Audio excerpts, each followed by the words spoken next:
இந்த கதையோட பேர் என்னன்னா சிங்கமும் எலியும்.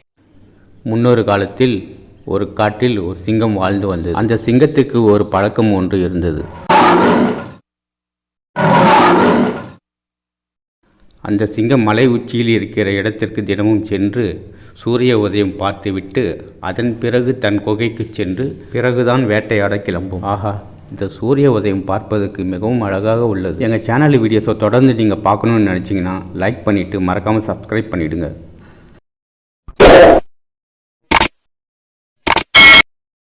மக்கள் எல்லாரும் இந்த சூரிய உதயத்தை பார்க்க கன்னியாகுமரி வரைக்கும் போகிறாங்க. நாம் இங்கே இருந்தபடியே ஓசிலே பார்த்துக்கிறோம். இந்த மலை உச்சியில் நின்று பார்த்தா எல்லா ஊருமே நமக்கு தெரியுது. இந்த மரங்களெல்லாம் வெட்டாமல் காட்டை நல்லபடியாக பார்த்துட்டாங்கன்னா இன்னும் இந்த ஊர் நல்ல செழிப்பாக இருக்கும். இந்த இடத்துக்கு வந்துட்டா டைம் போகிறதே நம்மளுக்கு தெரிய மாட்டேங்குது. அவ்வளோ அழகாக இருக்குது இந்த இடம். நீண்ட நேரமானதால் அந்த சிங்கம் தன் குகைக்கு திரும்பியது.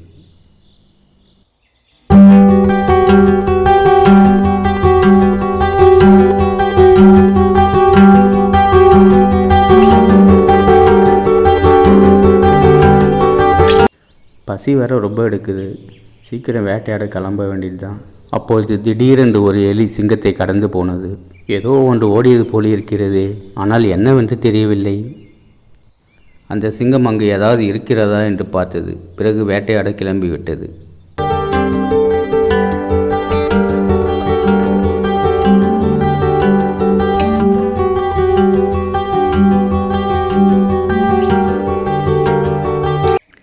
அப்பொழுது சிங்கம் ஒரு காட்டெருமையை பார்த்தது. அதை விரட்டி கொண்டே சென்றது.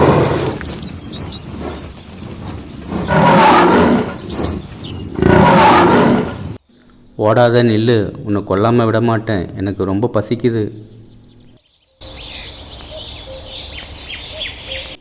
இந்த சிங்கம் நம்மளை கொல்லாமல் விடாத போல இருக்கு.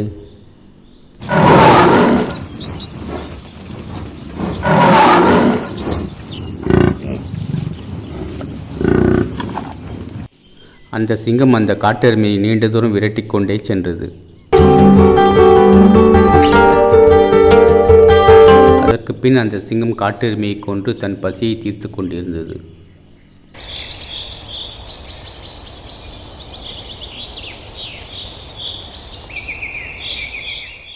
அந்த சிங்கம் சாப்பிட்டு விட்டு பக்கத்தில் இருக்கும் நதிக்கு சென்று நீரை அருந்த தொடங்கி சாப்பிட்டு முடித்த பிறகு அதற்கு பிறகு தண்ணி குடிக்கிற சுகம் இருக்கு.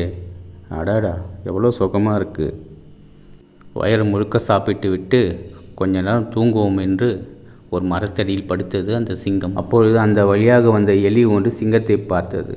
இந்த சிங்கம் எவ்வளோ அழகாக இருக்குது, இதோட முடி எவ்வளோ சாஃப்டாக இருக்குது, குஷன் மாதிரி இருக்கே, இது மேலே கொஞ்ச நேரம் விளையாடுவோம் என்று அந்த சிங்கத்தின் மேல் ஏறி விளையாடத் தொடங்கியது. அந்த சிங்கம் வயிறு முழுக்க சாப்பிட்டதால் நன்றாக உறங்கி கொண்டிருந்தது. இந்த சிங்கத்தோட உடம்பு மெத்து மெத்துன்னு இருக்கே. அந்த சிங்கத்தின் தலை மீது கூட ஏறி குதித்து குதித்து விளையாடியது அந்த எலி. நீண்ட நேரம் இப்படியே விளையாடி கொண்டிருந்தது அந்த எலி.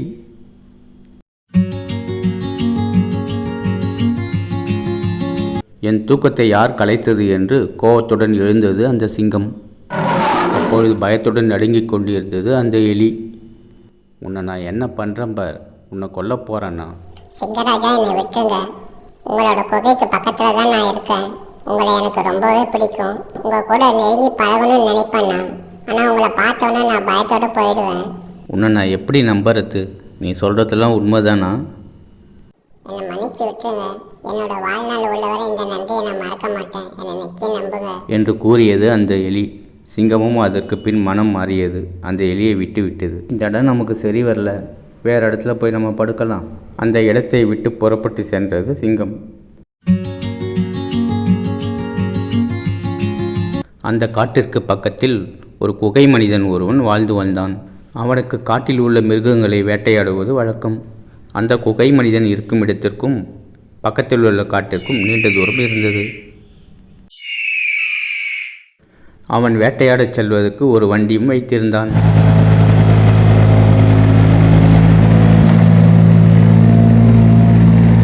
அவன் எப்போதும் வேட்டையாடச் செல்வதற்கு காலை 7 மணிக்கெல்லாம் புறப்பட்டு விடுவான். வேட்டையாடி முடிந்த பிறகுதான் தன் குகைக்கு எப்போதும் திரும்புவான். அந்த குகை மனிதன் ஒரு இடத்தில் வலையை விரித்து விட்டு விலங்குகள் ஏதாவது வருகிறதா என்று பார்த்து கொண்டிருந்தான். நீண்ட நேரமாகியும் விலங்குகள் எதுவும் வரவில்லை. ஒரு விலங்கு கூட தென்படவில்லையே.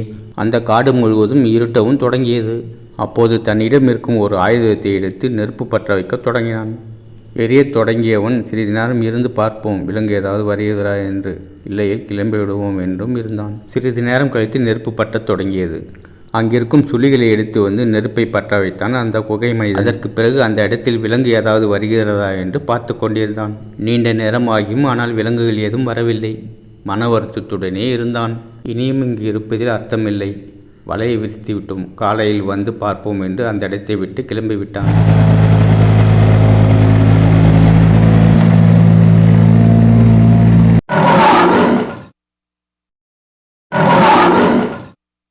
அடுத்த நாள் காலை அந்த குகை மனிதன் விரித்த வலையில் சிங்கம் மாட்டிக்கொண்டிருந்தது. இன்றைக்கு அவ்வளவுதான், நாம் யாரோ நம்மை கொல்லப் போகிறார்கள் என்று மன வருத்தத்துடனே நின்று கொண்டிருந்தது அந்த சிங்கம்.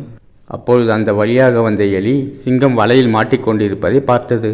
உடனே அந்த எலி வலையை தன் பற்களால் கடிக்கத் தொடங்கியது. இந்த வலை எவ்வளவு பெருசா இருக்கு. எலி வலையை கடிப்பதை பார்த்த அந்த சிங்கம் மிகவும் மகிழ்ச்சி அடைந்தது.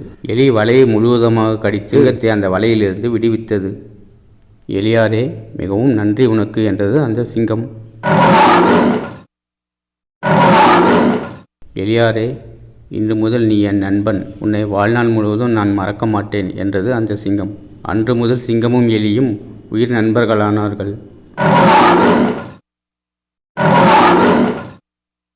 இந்த கதையோட கருத்து என்னன்னா, யாரையும் நாம் அலட்சியப்படுத்தக்கூடாது. தேவைப்படும் போது உதவுகிறவனே உண்மையான நண்பன். எங்கள் சேனல் வீடியோஸை தொடர்ந்து பார்க்கணுன்னு நினச்சிங்கன்னா மறக்காமல் லைக் பண்ணிவிட்டு எங்கள் சேனலை சப்ஸ்கிரைப் பண்ணிங்க. தேங்க்ஸ் ஃபார் வாட்சிங்.